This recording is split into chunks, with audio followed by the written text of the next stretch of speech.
Happy Father's Day to you dads. Glad you're with us today, whether in the house, in this room, in the fireside room, or if you're joining us online. We say this every week, and we mean it. When you are ready to rejoin us in person, there is no judgment, just joy that we get to lay eyes on you. And we will welcome you at a distance with a smile. But thank you very much for joining us wherever you are, whether there or here, as we talk a little bit about dads and Father's Day. And I don't want to let the cat out of the bag, but I think God has something amazing to tell us on Father's Day of what contributions dads can make physically, what contributions we can make spiritually. And so I wanted to start today with some sobering observations. According to the U.S. Census Bureau, there are 330 million people living in the United States. And of that 330 million, 20 million or more than 20 million children live in fatherless households. Now, I know you see these huge numbers, and we kind of can lose some bearing on that. I get it, because we don't, unless you're a statistician or a math person, you don't deal with big numbers a lot. I'm there with you. I'm not either. But 330 million people live in the U.S. More than 20 million children live in fatherless homes. So I thought, okay, how can I draw a comparison? Well, there is one set of numbers that we have been watching obsessively as a culture, and those are COVID-19 numbers. Okay, we have we can compare something there, okay? So to give you some perspective on that, 330 million people in the United States. At the time I did this snapshot, there were 2.1 million cases of COVID-19 in the U.S. I think that number is 2.3 right now. Don't quote me. It was 2.1 when I did this. And then there were around 8 million worldwide, and I'm pretty sure that number is higher. I think it's 8.8 or something like that. But when I did this snapshot, those were the numbers. So 330 million people, 2.1 million positive cases of COVID-19 in the U.S. That's not deaths, that's positive cases. So again, with that in your head, more than 20 million children live in fatherless homes.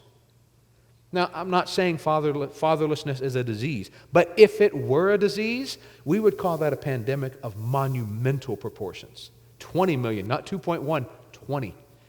Now, I want to say before I get into the next set of stats here and begin to kind of show you what this does to a culture, we have a lot of single moms in our congregation. Some of you are watching online, some of you are in the fireside room, some of you are here in the big room.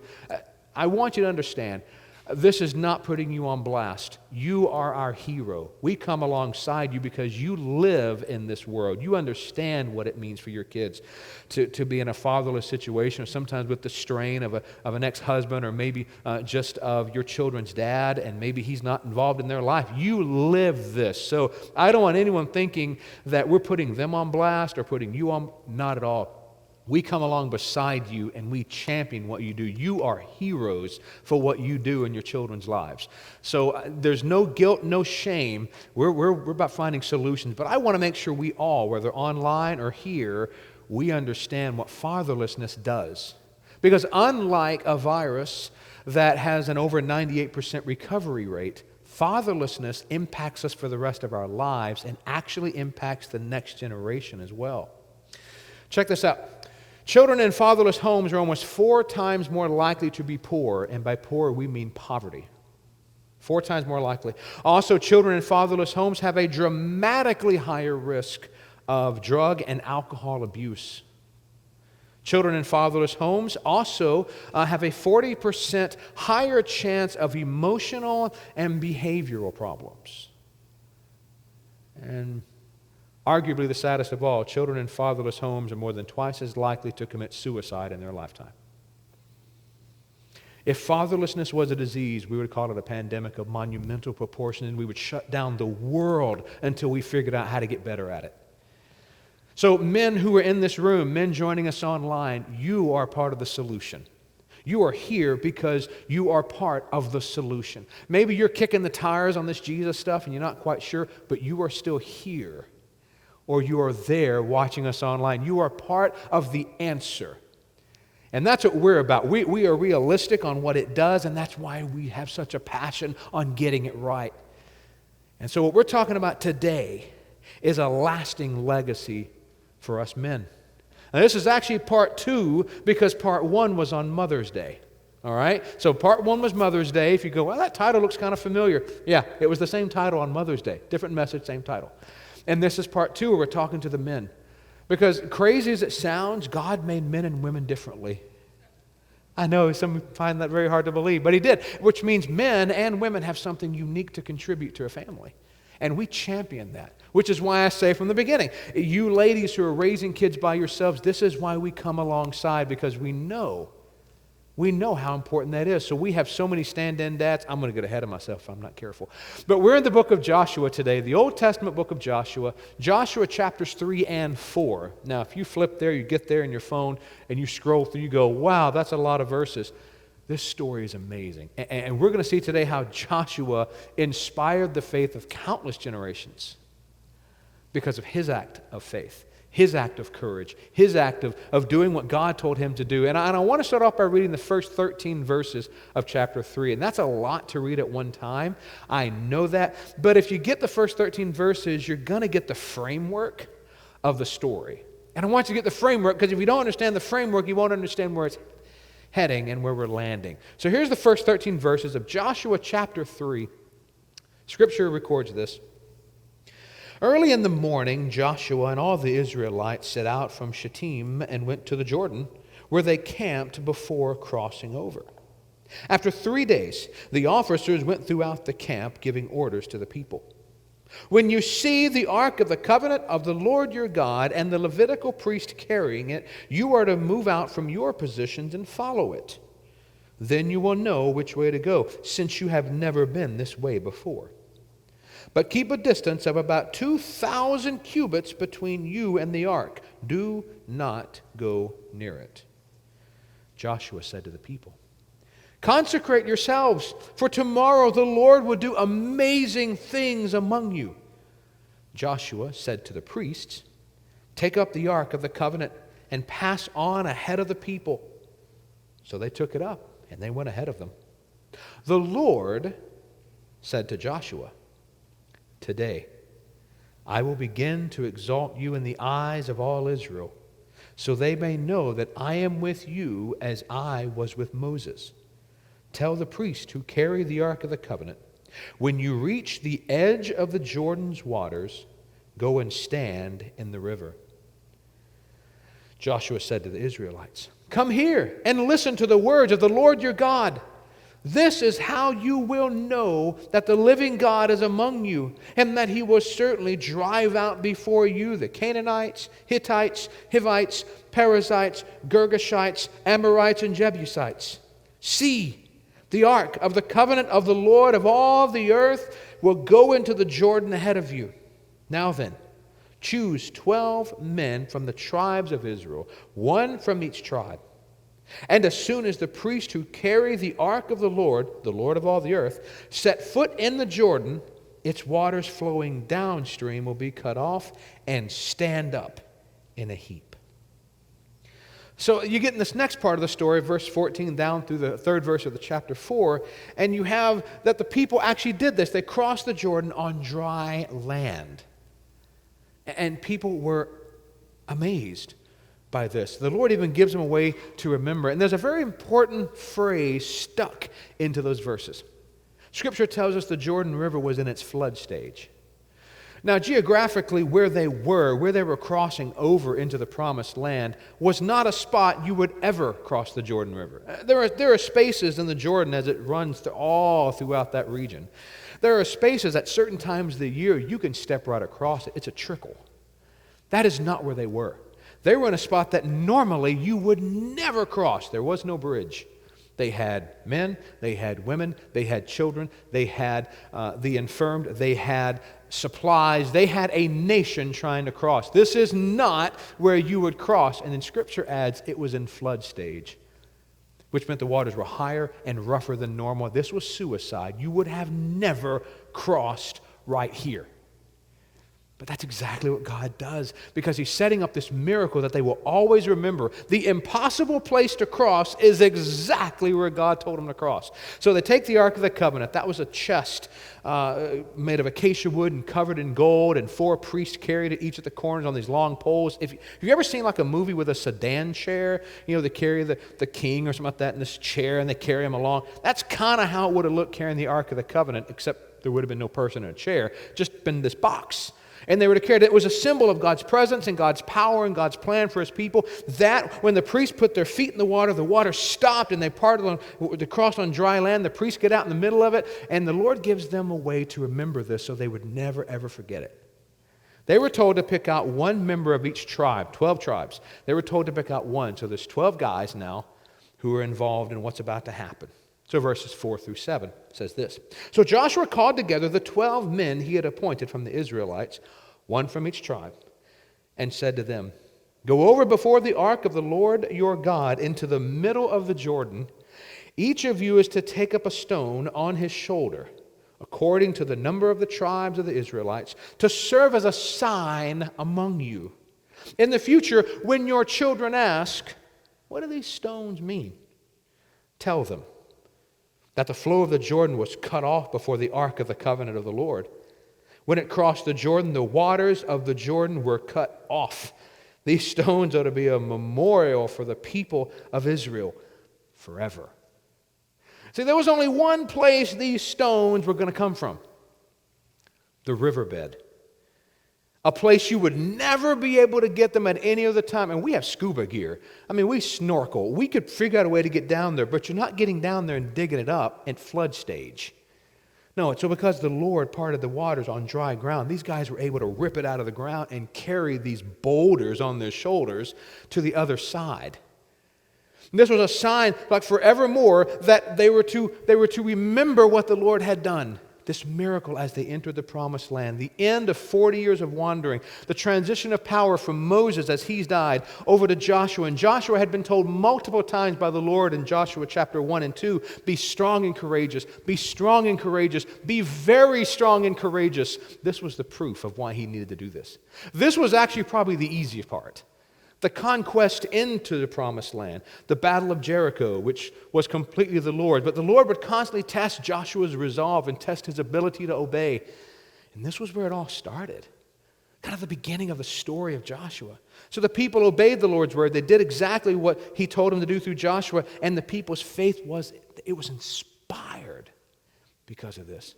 They would tell these stories forever. We're still talking about it today. That's the staying power this story had. Now, verses 19 through 24 is the rest of the story. So on the 10th day of the first month, the people went up from the Jordan and camped at Gilgal on the eastern border of Jericho. And Joshua set up at Gilgal the 12 stones they had taken out of the Jordan. He said to the Israelites, "In the future, when your descendants ask their parents, 'What do these stones mean?'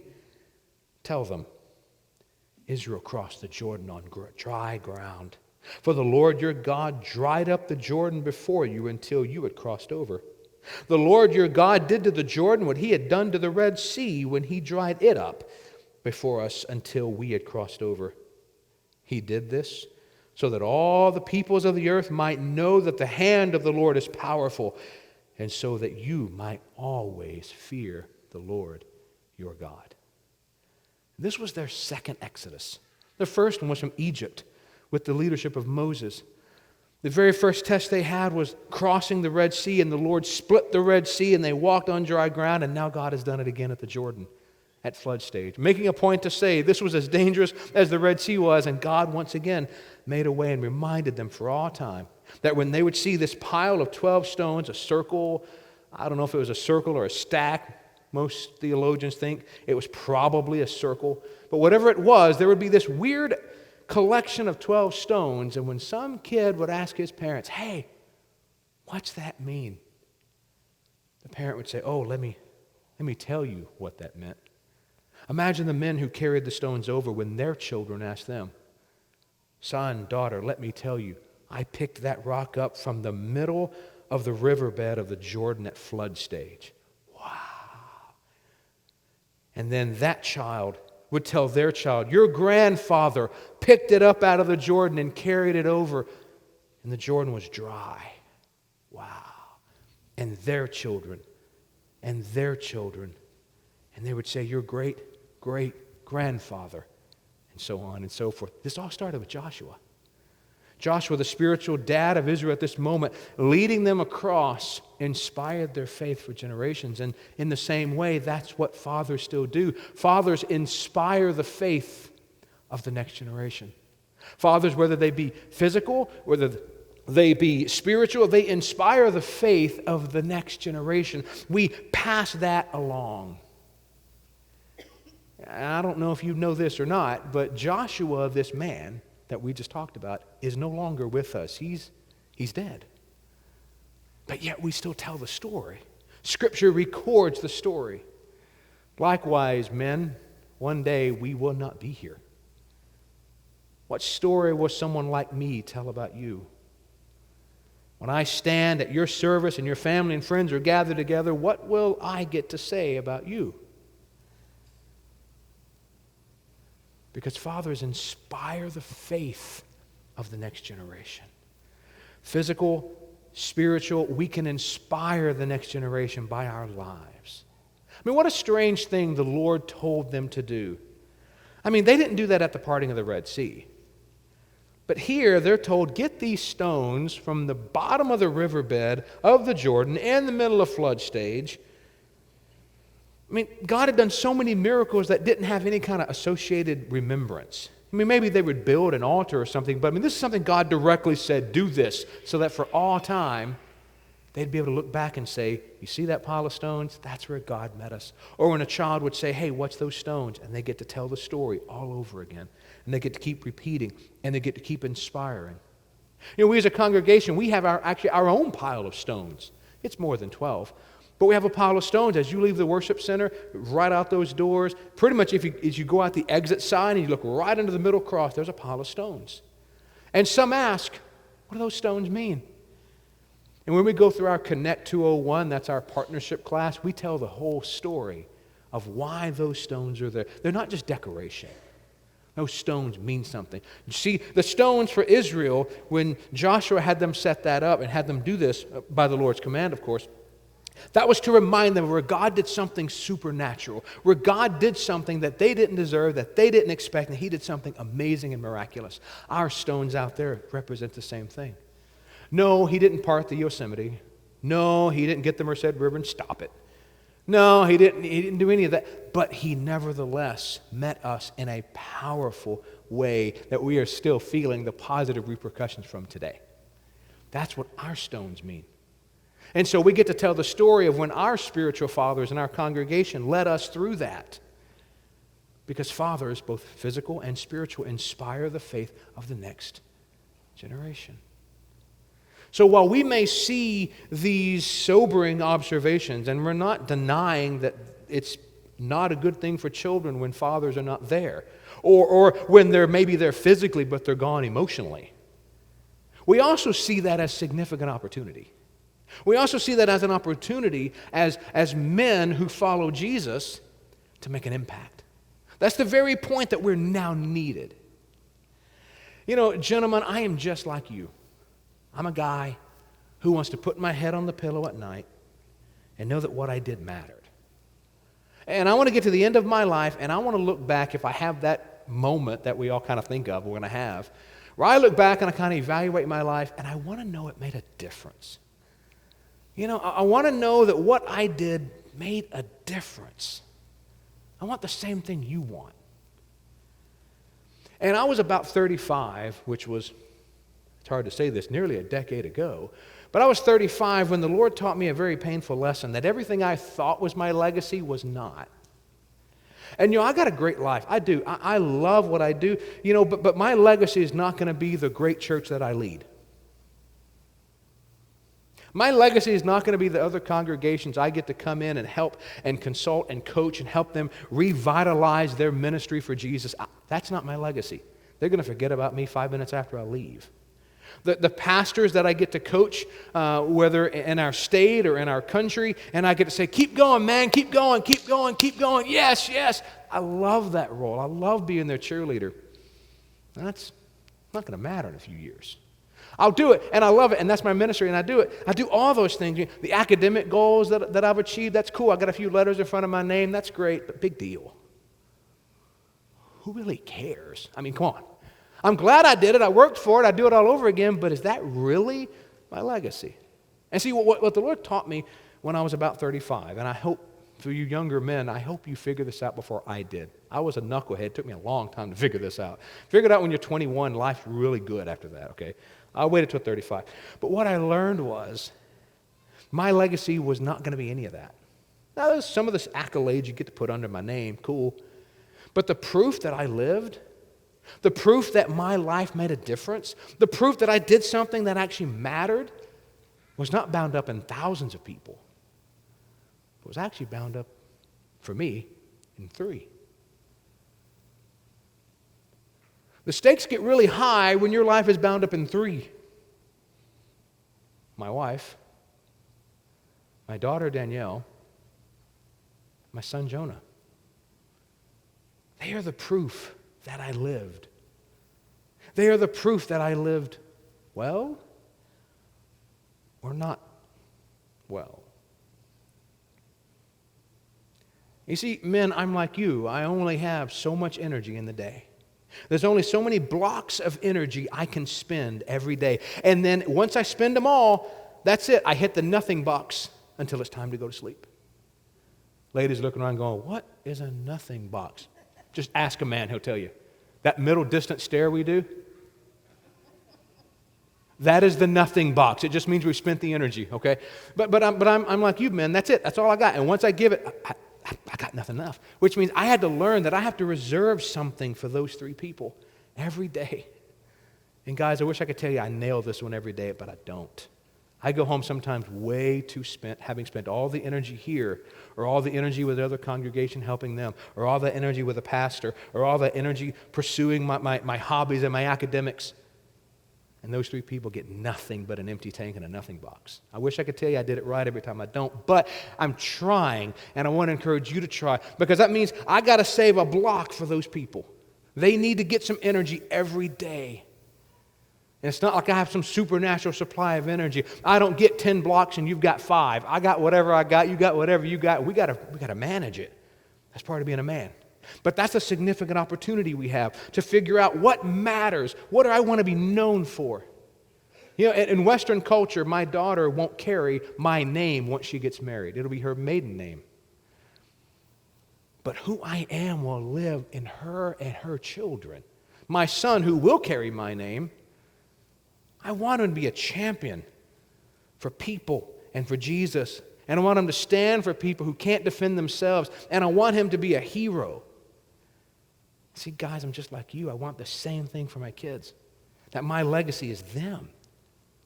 So men, if we're dads, I invite you to invest in those relationships. Man, invest in those relationships. Take your wife on dates. Look, what got you married will keep you married. And that was not even in my notes. It's a completely free piece of advice. Did not cost you a thing. But ladies, you're welcome. It's the truth.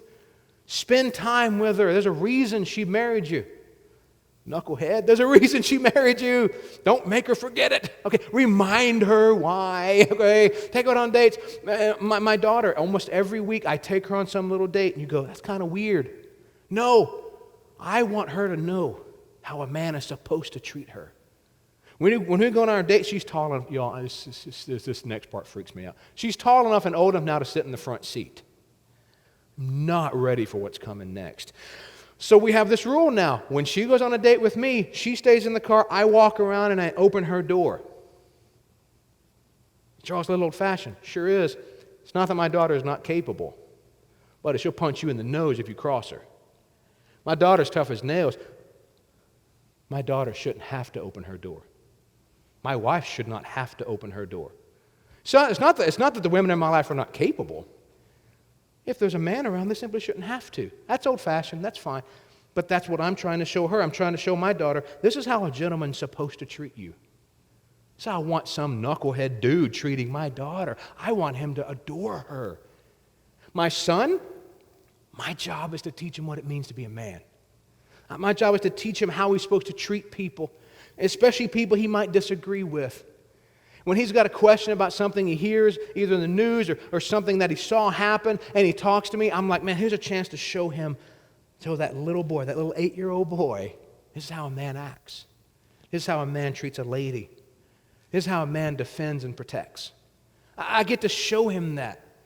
I get to invest in that, and I just invite you to invest in that. And if you're single or you don't have children, that doesn't mean there aren't people to invest in. Our children's ministry, it's not in action yet. It's going to be soon enough. Those of you watching online, you're asking us a lot, when are we going to have kids ministry again? We're close.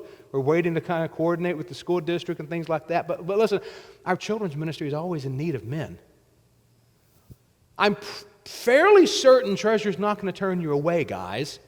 We need you investing. Our student ministry always needs men investing in teenagers. Why? Because not every kid, 20 million of them, are in fatherless homes or have fathers that are emotionally or spiritually absent. We get to stand in that gap, so invest in that. Invest in that generation. Invest in them. Don't wring your hands and just say, well, I'm done with Gen Z or the next one coming up, Gen Alpha. I'm done with them. No. This is our chance. This is our chance to jump in there and step in that gap. And so many of you guys do just that. Man, that we celebrate it. We celebrate the fact that you guys don't just invest, but you actually stand in there. You invest and you pour yourself into those people, and you still do it for your own family. We champion that. We don't pretend that men are just dysfunctional women. See, men are not broken just because we're men. We're not knuckle-dragging Neanderthals. Okay? We're not just, feed me. Okay, we're not. Okay, that's bad. But God made men. God made women. The job of the church is to try to figure out that we're both on the same planet, so let's figure out how this works. Let's celebrate the differences. It's the differences that make life wonderful. On Mother's Day, we complimented the unique ability that women have to do things. And you know what? Men, there's unique things we offer, and we as a congregation celebrate that. We applaud that. We are thankful for that. We teach that. We celebrate. That's a significant opportunity that we can do to celebrate the men that stand in the gap. When we have our daddy-daughter ball, we have this collection of guys who are a little bit older than me. Most of them could be my dad. And they stand in the gap, and they will take those young ladies to the daddy-daughter ball. They're like a surrogate granddad. You know, they don't do it so anybody notices. They just do it. Or they'll high-five a kid in the hall. Or they'll smile, they'll kneel down and they'll wave. Yeah, I don't think we don't notice. See, dads, granddads, we celebrate your contribution to our church, our society. We love you. We support that. And yeah, we notice every time you pay attention to a kid, every time you see a teenager and you say hi to him and you high-five, and man, what a great church I got. This is so cool we get to do this. We celebrate that. See, Joshua cemented, in the scriptures, he cemented that transition from Moses to himself by obeying God's outrageous command to cross the Jordan, to build this monument to remind people what God had done. He built a lasting legacy that today we're still talking about thousands of years later. And men, you can do the same thing. Dads, both physical and spiritual, they invest in the faith of the next generation. They transform the faith of the next generation with what we pass down the line. So men, keep up the good work. Keep up the good work of investing. No, we're not perfect yet. Of course we're not. We're just taking one more step towards Jesus. We're just going to do a little bit better, men, today than we did yesterday, and we're going to celebrate every step. It's one of the biggest reasons I miss our men's breakfast so much, because it's just a chance for the men to get together. And right now, with all the COVID-19 stuff, we can't do that. We're trying to figure out a way to do that because it's just a way for us to celebrate the men and to say, yes, we're going to celebrate that one more step. But either way, keep up the work. Continue leaving a lasting legacy, a life of true significance bound up in the relationships and the family and the friends that look at you, and maybe they don't call you biologically dad, but maybe to them you are their spiritual dad. So thank you for leaving that kind of legacy on people in our congregation, whether here or online, or the investment that you make in others at work, school, academics, entertainment, whatever that is, you're making an impact. You're leaving your legacy. And we celebrate that.